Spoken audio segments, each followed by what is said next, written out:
why we believe what we believe. In his latest book, The Language of Science and Faith, written with Francis Collins, Karl Giberson says that science does not overthrow the Bible and that faith does not require rejecting science. Dr. Giberson teaches writing and science and religion at Stonehill College. Michael Shermer is interested in belief as well. The founding publisher of Skeptic magazine, he investigates why people believe in God, don't believe in the Holocaust, see human faces on the surface of Mars, think ghosts are real, and favor one political party over another. He says he's a skeptic, not because he doesn't want to believe, but because he wants to know. Well, let's start there. Michael Shermer, you were a person of faith. Now you're an agnostic. I want to hear a little bit about that journey of belief and how you changed yours. I'm an agnostic only ontologically, in the sense that Huxley meant it that it's not knowable in some scientific sense. Behaviorally, I'm an atheist. That is, I act as if there's not a God. But not always. Not always, no. So when I went to Pepperdine University as an undergraduate, I was a born-again evangelical. Not the religion you were raised in. No, I wasn't raised in any religion at all. So the number one predictor of anybody's religiosity is their parents. The second one is your peer group. So mine was my peer groups. In high school, this was the early 70s, the evangelical movement was really just taking off. And it was kind of exciting. They sort of rejected mainstream religion. It was the idea that it's just you and God. And you just read the Bible yourself directly, and that's how that sort of took off. It was and when you're a teenager in early 20s, that's sort of an anti-authoritarian, yes, we're going to do it ourselves, right? And so when I went to Pepperdine, I took courses in the life of Christ, in the Old Testament, New Testament, the writings of C.S. Lewis and all that. I was really into it.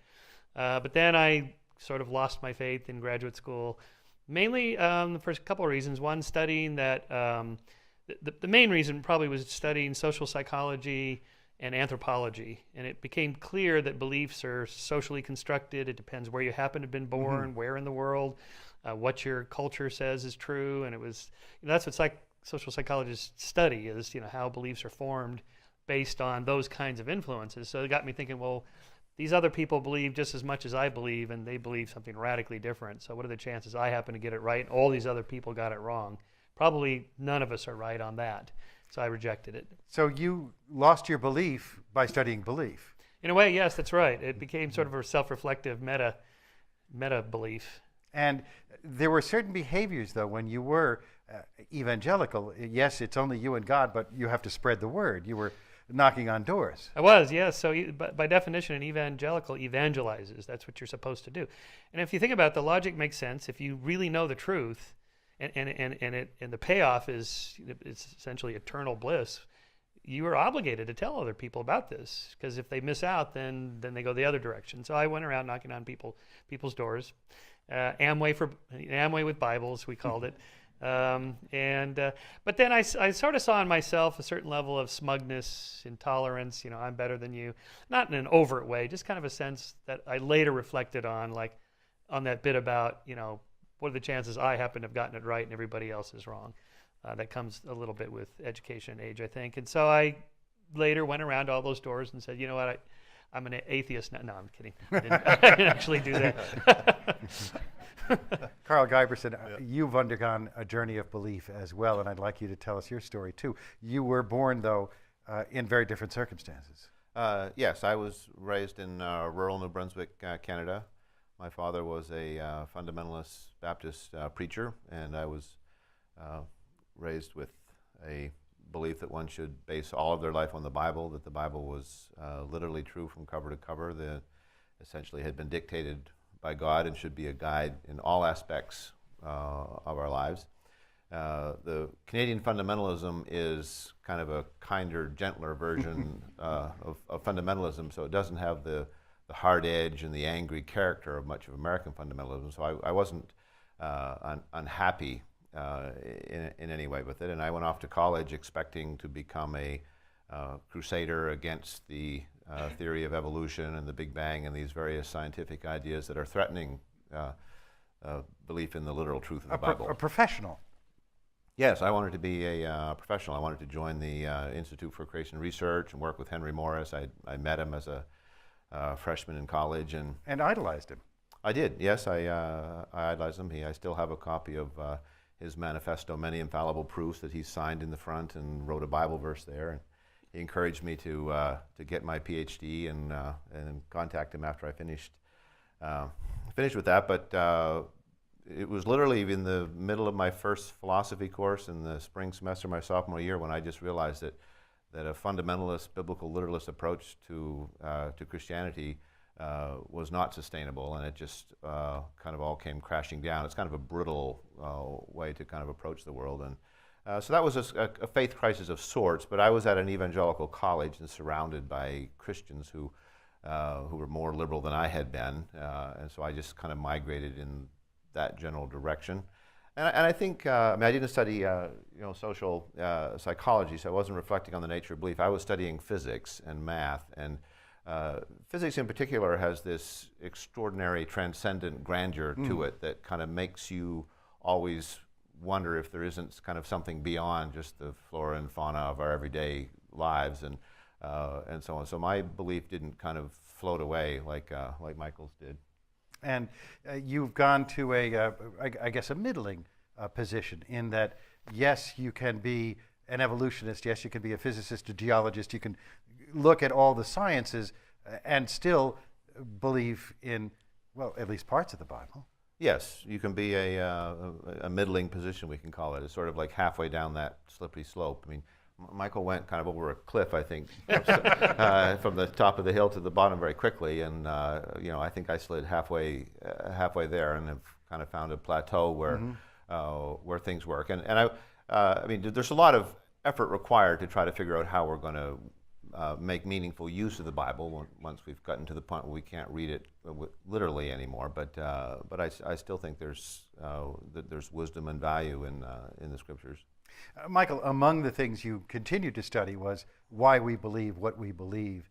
And indeed, there might be a question as to say, having accepted the Bible hook, line, and sinker, then realizing, at least in your belief, that you'd been misled, or at least lied to by some people, out, all of it.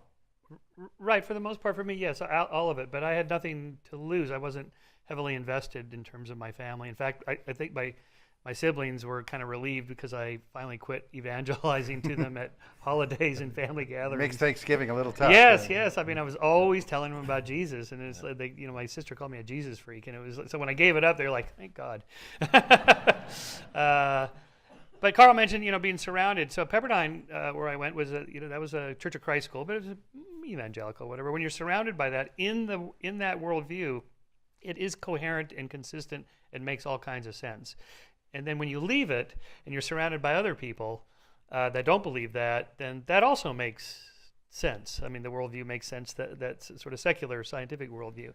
So that also got me thinking, how do we know what's actually true? And so science really was the best tool that I could find that at least sets apart the immediate surrounding sphere of influences and says, okay, yeah, we're in this little pocket and we think this is true, but you can actually go do it over there somewhere and you can see if you get the same results we get. And at least it's flaws as it is, it's at least a start at some objectivity. And Karl, it's interesting, you come to some of the same conclusions based on the idea that, science isn't exactly what people think it is. It's based on belief systems as well, but then you go try to prove it.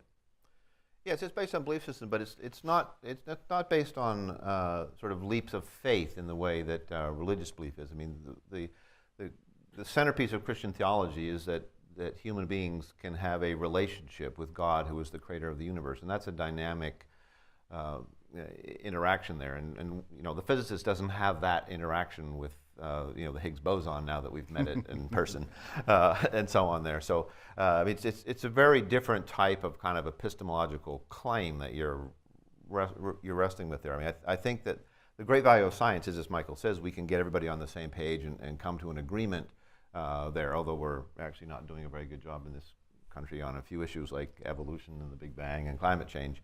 Could I throw in geology and genetics too? But in principle, you can get scientifically informed people to all converge on the same spot, but you can't get religiously motivated people to all converge on the same theology. Michael, it's also fascinating to me the trigger that causes some people to finally ask questions or finally believe that the questions are valid. Questions about evolution and geology date back centuries. You can find people who have just begun to question their literal belief in the Bible on the basis of genetics, which is a rather newer science, but you could have picked any number of sciences in those intervening years as we learn more about it. Why is one trigger persuasive where another isn't? Oh, it probably just depends on the context in which you first encounter it. And of course, no one's concerned about, say, quantum physics or chemistry or the periodic Well, nobody table of understands elements. quantum physics. That's right. So, well, you do, but I've taught it. so it's to whatever extent the particular science bumps up against your religious beliefs or your political beliefs or whatever. So that's why certain fundamentalists are concerned about evolution. They're not concerned about, say, the germ theory of disease or plate tectonics or quantum physics or whatever. It's only where it bumps up against that. So then if science has a consensus that this is probably true, you need to actually pick at the specific arguments, whether it's the genetic arguments for evolution or something like that. Now, I was reminded when Karl was talking of a really famous, really clever essay by Isaac Asimov, The Relativity of Wrong, I think it was called. And he said, if you think the earth is flat, you're wrong. If you think the earth is round, you're wrong. The earth is an oblate spheroid. But if you think that thinking the world is flat is just as wrong as thinking the world is round, then you're wronger than both of them.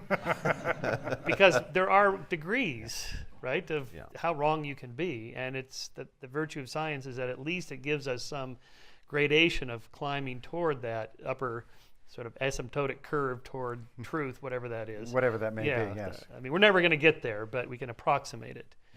And you get a lot of argument as to how close to the x-axis we really are. So with the God hypothesis, for example, how would you know if you got there? What's the experiment we're going to run? And this is the problem. I think this is why Huxley said this, agnostic. There's no experiment we're going to run. We go, yep, there it is, significant at the 0.05 level, there is a God. There's just no experiment we can run like that. And Karl Giberson, there is no answer to those who say, I have a personal relationship with God, therefore I know that there is one. Yes, that's right. And there's a long tradition within Christianity of faith being understood as a gift from God. And some people have untroubled faith and go their whole life without doubts. Other Christians spend their lives in a state of partial agnosticism, kind of wishing they had that level of confidence.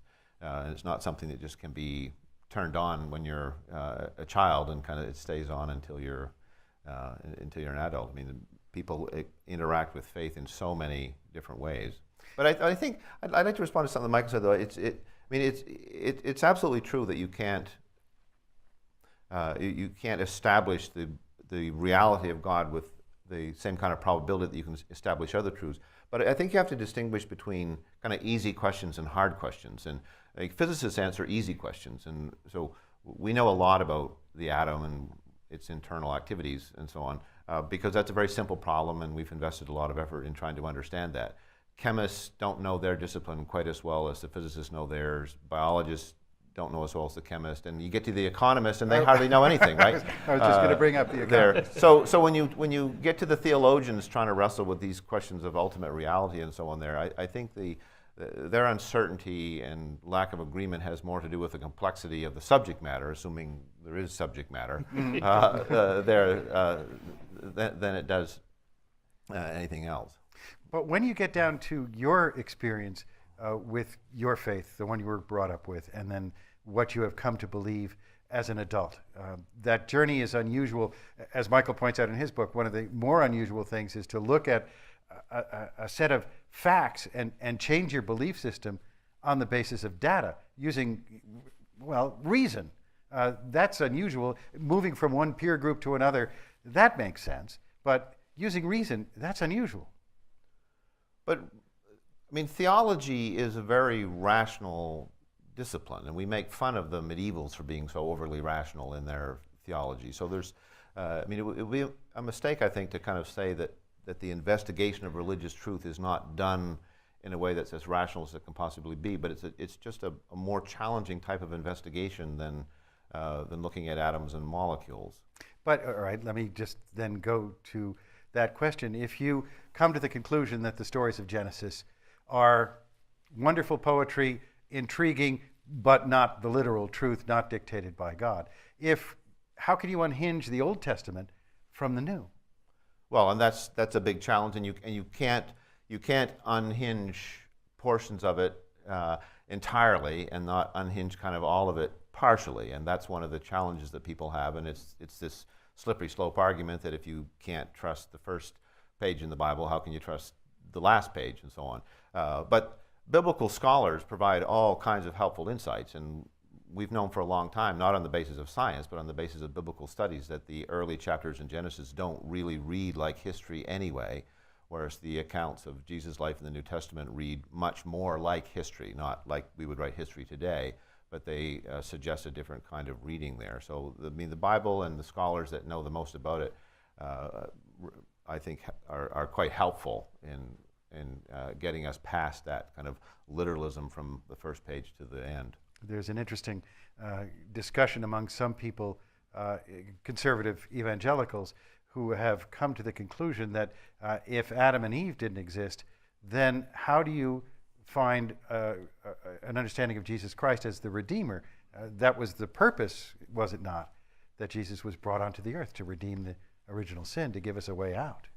Yeah, I mean, this is a particular theological formulation that's created by St. Paul. But if you look at the way that the church wrestled with that question prior to Augustine, there were a lot of different ideas about how to understand that, and there's no unanimity on exactly how Christ should be understood theologically.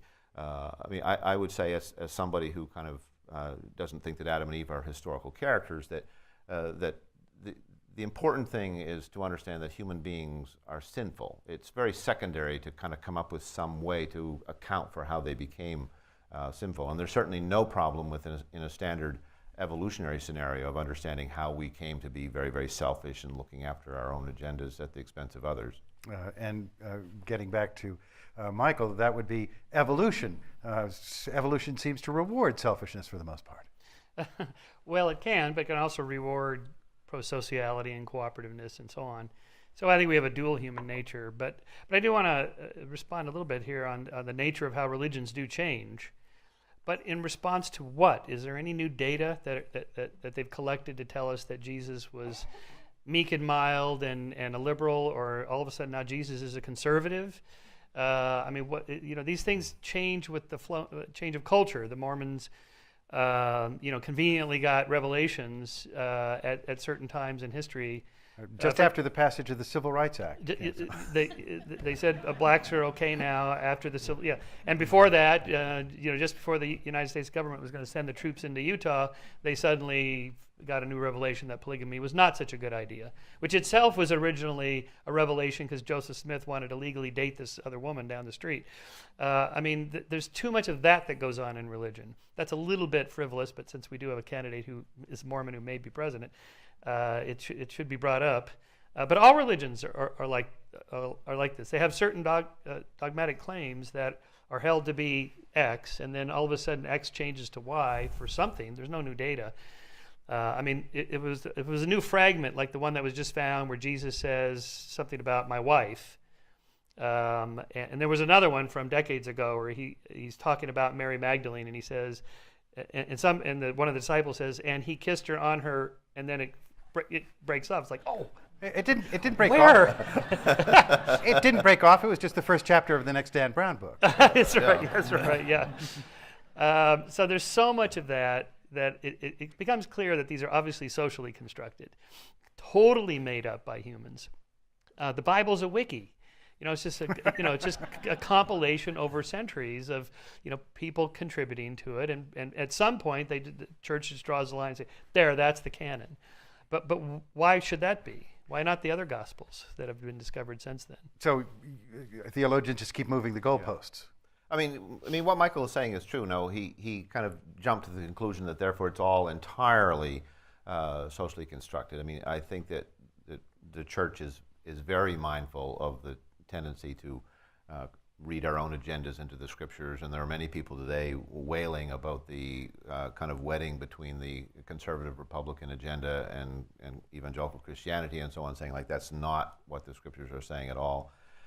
So there are many examples of of the church internally checking itself on all of these things. But I mean, Michael's right. I mean, that goes on all the time, and especially within Protestantism, where you can kind of just go off and start a new religion anytime you want if you think it's going to be better than the old one, and if you can get a hearing and a congregation and some money, you can become very successful. Latter-day Saints. Yes. They're the Latter-day. Yes, so you can become They're newer very, than the New Testament. Well, not lately. Yeah. There's newer Yes. ones than that. Well, Scientology.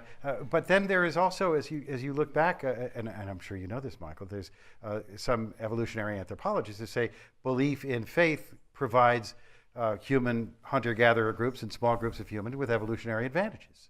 Absolutely. Okay, so that's a separate question. I mean, what's the role of something like religion? Hunter-gatherers had religion, but nothing like what religion looks like today. So if you read the anthropological literature, there's like several roles that something like religion plays. First and foremost is conflict resolution. And us getting along as a social primate species where you have the free rider problem and not everybody contributes equally. These are largely egalitarian communities that have to share food and tools and so forth. But we do have a little bit of a selfish nature. So inevitably somebody tries to get away with just a little bit more meat or put out a little less effort on the hunt. They take fewer lesser risks, but they want the same amount of food. Okay, so religion, something like religion evolves as a way of enforcing the rules of cooperativeness. And so rituals that hunter-gatherers develop then later become codified as religious rituals, but they were there for a very pragmatic reason, for reasons like we all have to sit down here in the quad and settle this dispute because you did something bad. So it comes down to that in many respects. It's just a pragmatic way of living together. And those same evidences, as you look at them, Karl, they suggest that religion has evolved along with humanity, that the religions that served the hunter-gatherer organizations did not work so well once humans started to gather into cities. And you got much more hierarchical structures, both in terms of administration and in terms of religion. Well, and I think you can see that even if you just read just the Bible from beginning to end. I mean, if you look at the kind of religious behavior and the codes that you encounter in the ancient Israelites, and then you look at the messages of the New Testament, and sometimes they're very much at odds with each other, even to the point where many early Christians wanted to get rid of the Old Testament altogether. So yes, there certainly is evolution within religions, evolution of religion. The question is whether or not there's any underlying reality to what's going on, whether or not we believe that people that are religious are engaging and wrestling with a reality, God, that is actually there, or whether it's all just something which has a pragmatic value in getting your genes into the next generation, and so on. So we develop these cooperative behaviors. I mean, that would be the difference.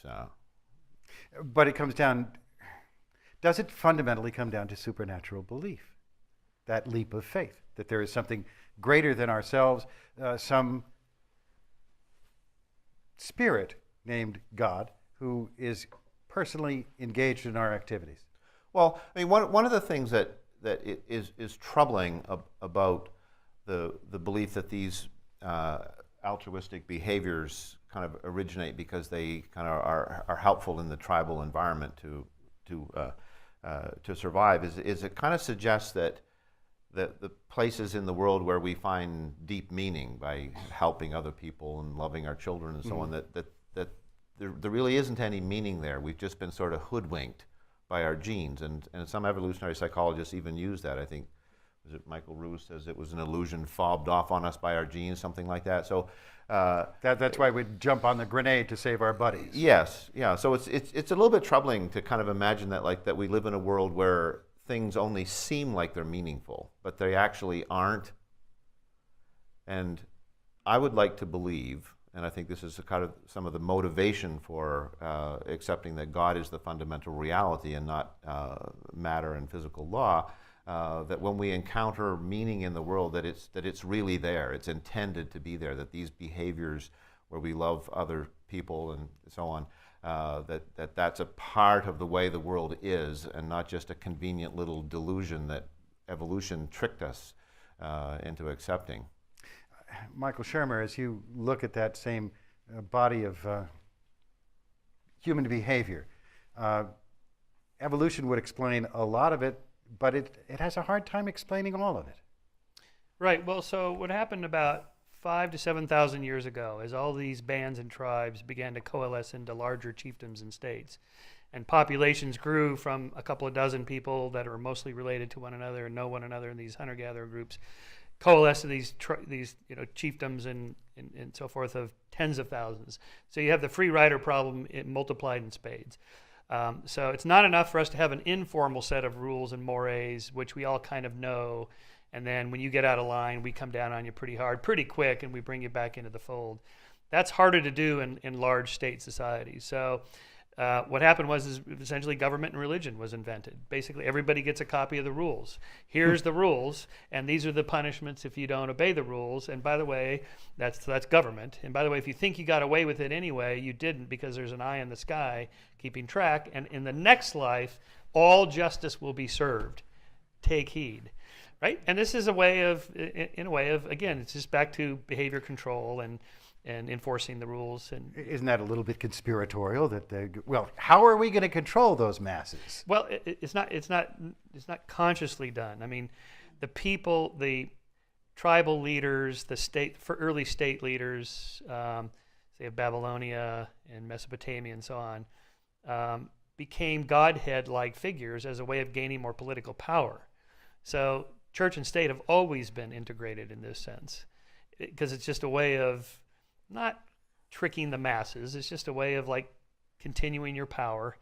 And as these societies move from egalitarian to hierarchical, that's what happened. It's just you do have to have a more rigid social structure to control a hierarchy of, say, 100,000 people or 1 million people versus 24. And so religion is a social tool in that sense. In the intense competition of humans versus humans, the societies that did that more efficiently survived, and those that didn't were absorbed. Indeed. First commandment, thou shalt have no other gods before me.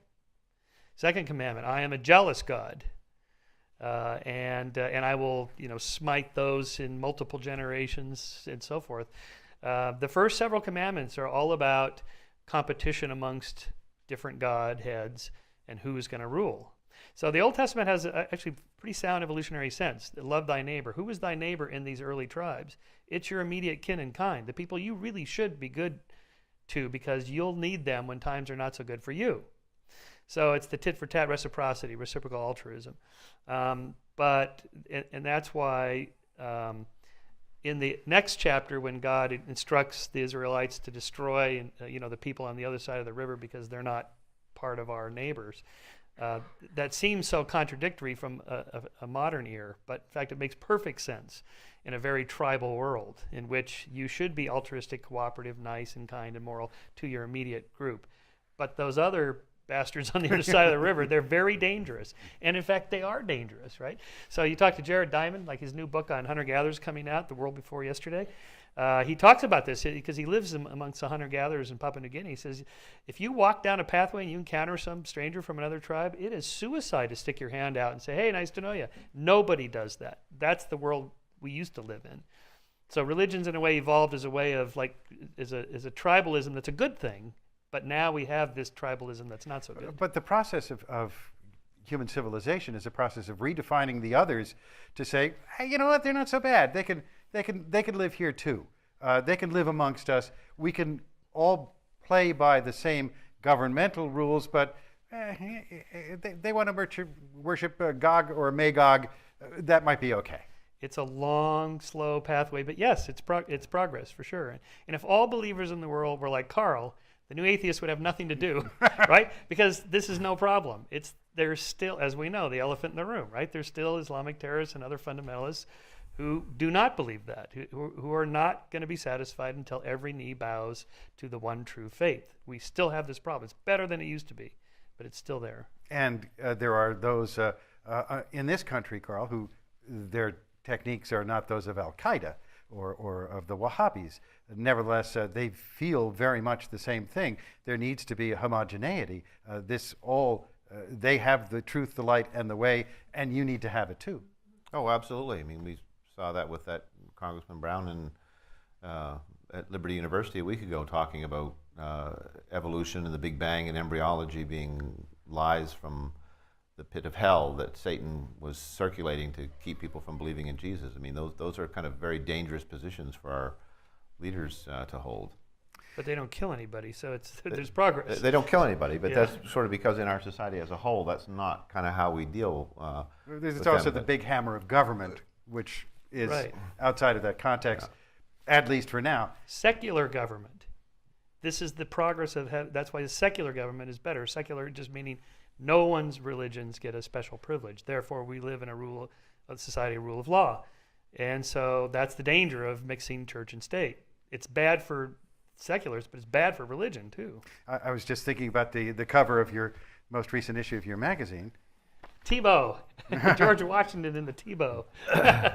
and that gets back to the idea that some hold that indeed we are a Christian nation founded by Christians. We need to be true to their understanding of what government was, what religion was, and return to that more homogeneic society. And there's not a lot of evidence that our founding fathers were, in fact, basing government on religious principles.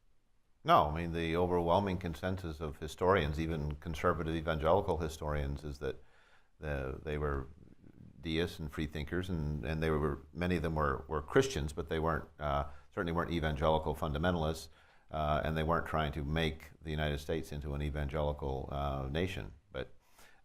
But most evangelicals have bought into an argument that David Barton and a few others have outlined, where he's kind of cherry-picked statements and misrepresented the founding fathers in such a way to make them look like they're evangelicals, and that this is supposed to be a nation kind of about and for evangelical Christians there. But I mean, scholars have rejected his work, but on Main Street he's very influential. In a few minutes we're going to take some questions from the audience here at the Battelle studio. So prepare some zingers, okay? Because I need some help here. I wanted to ask you, Michael, as we get back to this, there are entirely enclosed belief systems within this country. There are those who look outside their own group for ideas and take what's good and examine it, and take what's bad and throw that away. But there are closed belief systems that reinforce each other, and that is how belief works, correct? It does indeed, yes. So if you're, say, a conservative, pro-market, and you encounter Al Gore's film, you're not going to just go analyze the data. Your immediate knee-jerk response is, this is an attack on business, on the free market principles that I stand for, right? So it's the emotional, I guess, implications of how this affects my worldview. Again, the difficulty of taking reasoned argument and changing your belief system as a result. Very hard to do. So, the older you are, the more committed you are behaviorally to a belief system. That is, like if you're religious and everybody you know goes to church, the people you work with go to church, same church, and so on. It's all reinforced. If you're young and you're not married and so on, there's no commitment to it. It's easy to give it up. So, the more your, say, conservative worldview is wrapped up in, say, free market economics, and you believe that climate change is just a liberal conspiracy to attack business, well, there's no way you're going to look at a data set and analyze, the ICE core data and go, oh, you know what, I was wrong. You just listen to Rush Limbaugh. Well, Rush said, that ICE core data is a bunch of, like Rush Limbaugh is a scientist, right? So, but of course, people, they watch, they filter the news, they just tune in the channels that reinforce what they already believe. Everybody does this. Liberals do it, conservatives do it, libertarians do it. Sure, and there are liberal ideologies that we were talking earlier about the belief among some that autism is a result of vaccinations, and we're already seeing the results of this in society, and unprecedented rates of things like whooping cough that you would think would have been virtually eliminated, yet there is this belief amongst some, and it is so reinforced. Of course, they're trying to protect their children. That's the belief system. And Karl, as you look at these phenomena in society, and I wanted to connect it with the big sort, the understanding in the book by the same name, that we choose, as we become a more mobile society, a society with more choices, that people choose to live amongst others of their own kind, that their own kind being their political beliefs, and that you're getting, therefore, solidly red districts and solidly blue districts, and people can pick up the signs by the kinds of stores and the kinds of churches in the neighborhoods that they scout out to think about moving into? Well, I mean, and that's very clear within what Randall Stevens and I call the parallel culture of evangelicalism in our book, The Anointed, where we examine the way that if you take the conservative evangelical community, particularly in the South, with the network of churches and Christian schools and parachurch organizations and summer camps and vacation Bible schools and weekend seminars. I mean, all these things kind of work together. Theme parks. Yeah, theme parks. I mean, it's all there. I mean, you can listen to Christian radio, you can listen to Christian music, you can read Christian magazines, you can read Christian novels. So I mean, Tim LaHaye has sold 100 million of those Left Behind novels and so on. I mean, there's the whole world there, so that you can kind of live insulated within that world. And within that world, if you take just evolution, the example that I studied the most, you find that people that live entirely within that world just have absolutely no idea that there's any evidence for evolution. I mean, I had someone challenge me last night as I was speaking at the University of Colorado at Boulder, and he puts up his hand and just says, like, there's no transitional fossils, so how can you believe in evolution? So, I mean, he's heard that somewhere, that there aren't any transitional fossils. There are authorities that these people follow. There are explanations they have for the data that they don't like. There's a Sunday school curriculum that starts them out thinking about the world in a certain way, and then by the time they become an adult, they've got these PhDs over here who think the Earth is 10,000 years old, and they've got this explanation that this scientific community is largely anti-religious, and they promote ideas that intentionally undermine belief in God, that Satan is real, and this is very much a warfare that's spiritual in nature, and that Satan is kind of working to destroy belief in the Bible and in creation and so on, and all of this kind of just makes a really tight package, like Michael is talking about, and I mean, and that's what we're up against. I mean, there's no value whatsoever in showing transitional fossils to somebody who's a young Earth creationist. I mean, they've got all kinds of other reasons why they will reject what you're saying. And Michael, ideas have consequences too. This plays into the current situation in the Middle East, in this belief that these are the last days. The end times. Well, that part is true. December 21st, eat, drink, and be merry. Well, that's another. That's the Mayan belief calendar. But I do worry about that. You mentioned the vaccines and autism. To be fair, and critiquing the other side, there are what I call, amongst many liberals, cognitive creationists. They fully accept evolution all the way up to the neck. And then the brain is not an evolved organ. Essentially, it's a blank blob ready for culture to shape, and or if there's a profit motive to be made. So the vaccinations are made by big profit motive pharmaceutical companies. Or if you can ever have a conversation with a liberal on genetically modified organisms, where the word Monsanto doesn't come up. It's like, Monsanto's making these, that's why they're making money. So we all have our biases, the left, the right, the religious, the non-religious. And so always it comes down to what's the quality of the evidence. Is there somebody else that's not in my political camp that can check these facts? And in the case of, for example, genetically modified organisms, as far as I can tell, there is no scientific evidence to distinguish corn that's been altered for Roundup, the insecticide. There's nothing to distinguish it chemically, biologically, or any other way from other corn. Right. Yep. I think it's just purely political. It's just so although Christians have a moral value they place high on the sanctity of the human body, the purity and sanctity of the human body. That's why premarital sex is a sin, adultery is a sin, and so on. Well, the left has a version of that, where the environment, the air, the water, the purity of nature, we shouldn't genetically modified foods. We've been genetically modifying foods for 10,000 years. The original ears of corn are like that big, right? So and delicious. Pop them in. Right, so we all have moral values we cherish in a very emotional way, both the left and the right, and science just gets modified or chucked out the window when it bumps up against that. Karl, though, I wanted to ask you, getting back to evolution, there were all these other sciences. We tend to think of Darwin as the first. No, geologists were the first. Darwin also studied geology. That's not where he got into trouble with his family, among others. But why is it evolution? Is it the rejection of the belief that we are related to apes. Well, it's really more political than that. If you look at the history of how these ideas emerged and what the immediate response to them was, when the geologists in the 17th, 18th, and early 19th century are finding out that the Earth is very old, most of those geologists are Christians, and they're all fine with it, and nobody's having a theological trauma over this. And then evolution comes along, and 30 or so years after evolution, the anti-modernist movement kind of begins within American Christianity, and fundamentalism emerges. And in the years leading up to the Scopes trial, there's a whole set of books produced called the Fundamentals, and out of those books we get this movement now we call fundamentalism. And if you read through the fundamentals, you do not find consistent anti-evolutionism in them.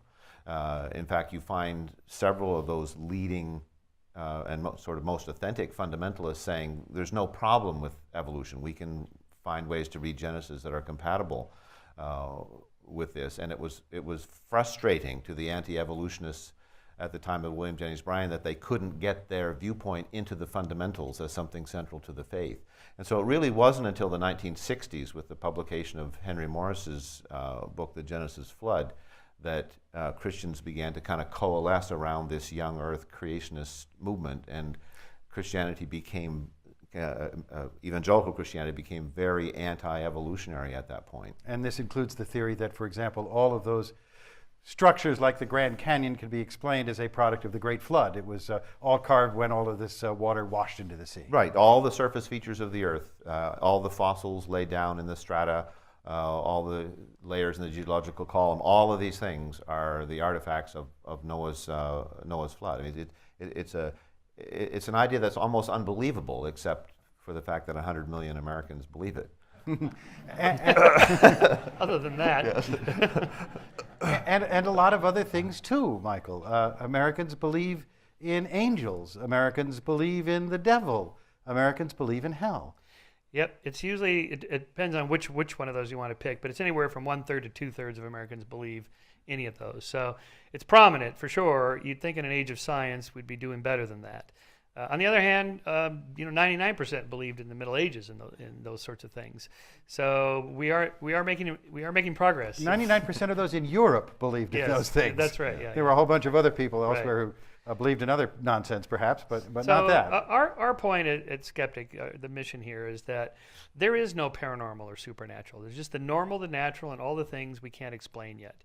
The brain is wired up to just find hidden agents and invisible beings and powerful forces at work behind the scenes. That's just what our brains do. We impugn essence into things, invisible essences, like Bruce Hood's famous study where he put Brad Pitt's sweater up for sale on eBay, a shirt, washed and unwashed. And guess which one got the higher price? It's, the unwashed one. Ooh, the essence of Brad Pittness is in the shirt, right? So we impose, or would you wear, he's the guy who did, would you wear Hitler's jacket or Jeffrey Dahmer's, sweater? Oh, no, but Mr. Rogers' cardigan sweater, oh, yes, that would feel so good, right? So this essence that we put into things, it's only a small step for the essence of ghosts or the essence of aliens or conspiracies or gods or angels and demons, and that's just what our brains do. There may be good evolutionary reasons for this, but nevertheless, it's there, and so it's rampant, and we just always have to be careful the language we use. Paranormal, supernatural. It's like when astronomers talk about dark energy. They don't mean that as that's the answer. It's just a linguistic placeholder until we figure out what it is. The problem with paranormalists and supernaturalists, they use those words like that is the answer. And it's like, no, that is not the answer. All that is just a word, paranormal or this force or, Deepak's, this, the powerful spirit or, consciousness or whatever. Broadcasters still like to talk about the ether, and it's been some time since that was Deepak. The ether, yes, right. Yes, the ether is floating out there. So, but then there's the chicken and the egg, Karl Giberson. Are our brains wired to see these patterns by evolution, or what guides that? I think you would argue that there's a plan here. Well, if it is the case, as I think it is, that evolution kind of occurred kind of in the presence of God, and that God was somehow involved in that process from beginning to end, not in some steady tinkering deterministic way, but in some way, then we would expect that what we get at the end of that long process is something that's kind of congenial to the plan that God had, which as a Christian we believe included the possibility that we could be in relationship with our Creator. But I mean, unfortunately, Michael's right about the sort of the panoply of supernatural beings that people believe in. But a lot of very thoughtful Christians are exploring sort of a Christianity free of angels and demons, and there's a lot of discussion now about whether it's time to move past belief in hell and so on like that. There's a very controversial book by Rob Bell now called Love Wins, suggesting that kind of ultimately the true Christian belief is that everybody would need to spend eternity with God, that nobody would... it's going to cost us a lot of jokes. It will, yes, right. There's a lot of Halloween costumes will go out the window then. Oh, they never go out of fashion. I'm of the belief that if you turn a switch on a box, you can hear voices from Washington, D.C. Oh, but you can't hear intelligent voices. Touche. We'd like to hear some intelligent voices from the audience. If you'd like to ask our panelists a question, please come up to the microphone. And who'd like to be first? Please go ahead. I'm right next to it, so I get to go first. So this is for Mr. Shermer.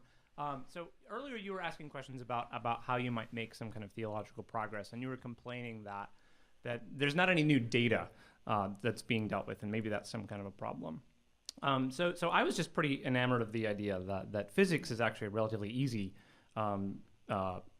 field, because all you got to do is go and measure things about the world, and then you get your answers, right? But there are a number of other interesting questions that you can't really answer just by going and measuring the world. Questions about, like the deepest philosophical questions. What's the nature of existence? What's the nature of knowledge? What's the nature of goodness, right? Things like that. And it does seem like we can make at least some kind of progress in those fields, much slower progress. And the way we do that is not by obtaining new data, but just by trying to think really clearly about what the core concepts are and how they relate to each other, and what the different implications of different views are, and why we might accept those and not accept those. And I just wanted to hear what you had to say about that kind of rational progress that isn't data-driven, but it's some other type of progress. Right. Well, it could be data-driven. Let's take some, like a moral question: are things getting better or not? So say Steve Pinker's new book, The Better Angels of Our Nature, 800 pages of documented data set showing that things are getting better, violence is declining, or so on. Or Matt Ridley's book, The Rational Optimist, 400 pages of documented data sets of how much better life is for more people in more places, more of the time. All of us are far richer than the richest person 2 centuries ago. The average Joe today has more servants than Louis XIV had. You go down to Starbucks, there's a barista waiting for you right now to make your latte just the way you like it, right? And so those are measurable, quantifiable, measurable things. Even a moral thing, like Sam Harris's argument in The Moral Landscape, that the well-being of conscious creatures is a way of defining morality. What does that mean to be moral? Well, you care about the well-being of conscious creatures. And we can quantify that. Democracy is really better than a theocracy or a dictatorship. A liberal democracy is better than a non-liberal democracy. And just go around the world and see where it's better for people to live. And I think we can make moral judgments and go, that is really a better worldview. It's a superior lifestyle. It's a better political system than that one in a quantifiable, measurable way. Now, not everybody thinks that. Most people don't think that in the social sciences, but I do. Next. So if we're thinking that a lot of religious experience and religious ecstasy occurs in the brain, what is the role of those experiences in the modern world or in a secular world? Well, okay. So where did it come from in the first place? Obviously, there's a neural pathways with neurochemistry that does this. So why would it be there? And it may be an artifact, just a byproduct of the brain evolved for some other reason, and it's hijacked by these hallucinogenic drugs or something like that. Of course, then it gets co-opted by either hunter-gatherers who use it as kind of a spirit trip that you take, or modern druggies just for fun. So it's very much cultural dependent on how it's interpreted. So, for example, if you stimulate the temporal lobes, just a little tiny part of the temporal lobes just above your ears, you can get people to have an out-of-body experience. There's really good studies on this with epileptic patients where they do open brain surgery, and while they're in there, they poke around with an electrode. They wake the patient up after they've gone through the surgery, and then poke around and say, what are you experiencing now? This is one way that neuroscientists map the brain.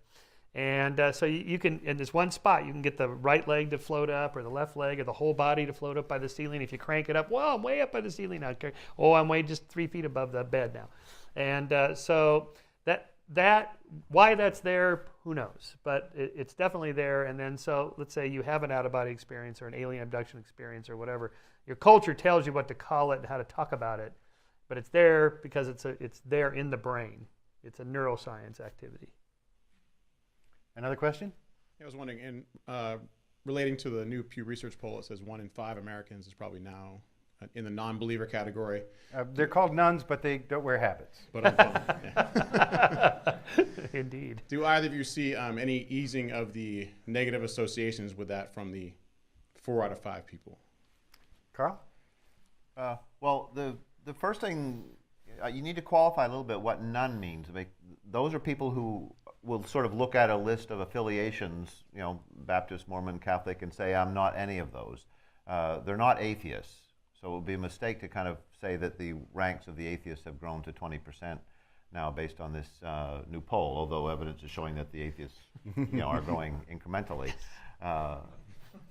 there. So I think what we're seeing is a great frustration with institutionalized religion, and there's a lot of discussion of that in the conservative churches today, where the data is showing that huge numbers of kind of 20-somethings are leaving their churches and just becoming a nun of some sort. But many of these are young people who are still very passionate about social justice, and they give to causes, and they're still religious believers and would call themselves Christians, but they just can't find any institutional home.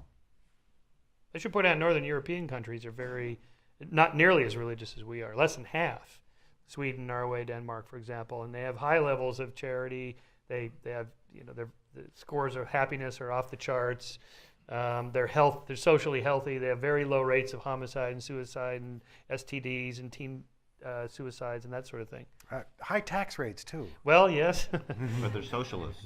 They're a bunch of. That makes them bad. Yeah. Yes, right, yeah. Can't have everything. I guess. Yeah. Go ahead. As the 3 of you spoke, you said that no one religion, the ideal of no one religion getting special privilege. And I'm wondering if there is an underlying religious belief that seems to be held here as we're talking. And I'm thinking in terms of scientism and the idea that all knowledge can and should be gained through science. Now, I'm not arguing with science as a way of knowing, but that it being the way. And I think that when we move towards that, or when we live with that supposition, then things like the literature, arts, humanities are seen in a lesser light, as they tend to be now. That anyone having any kind of mystical, magical view, there was kind of the joking about those who, believe in angels. Well, most of us, certainly 200 years ago, all of our relatives did believe in, all these magical, mystical things. And who are we to say science has not proven that these things don't exist? And so we hold this scientism that this is really the valid way. If I may quote, you'd think that in an age of science we'd be doing better than that. And even I think this affects the way we deal with problems like global climate change. So we come at it with purely technological solutions, applied science, rather than looking at quality of life and what changes we may want to make in our lifestyles. And are we truly happy in terms of the way we're living with our relationship with technology and that as it is? And can we live greener lifestyles? And does all that scientism that I think that we tend to lean into, does that actually lead to the fundamentalism? Because really, if we hold that all belief, all knowledge can and should be gained through science, then we're saying, you guys are full of it.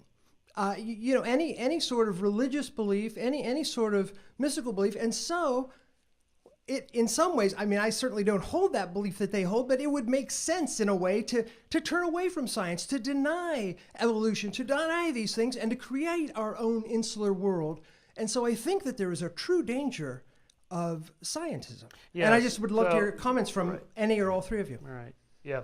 Well, So I'm often accused of this of practicing scientism, and I usually say something like guilty as charged. But I mean that only as a tool to understand the world. So we have to distinguish that from, say, the internal subjective experience of, say, aesthetic appreciation of art and music and love and all the emotions. That we can apply science to understand why we feel that way, why oxytocin makes me want to cuddle more, whatever, and or testosterone makes me more competitive, whatever it is. But that's different from the actual feeling of like love and emotions and enjoying a sunset or something like that. So I think we just need to distinguish those, and it's not like you have to have science to appreciate a sunset. You don't, but it's fun to know a little bit more about why it looks the way it does and why we feel about it neurochemically. But that doesn't take away from it. Well, I'm afraid that's all the time we have.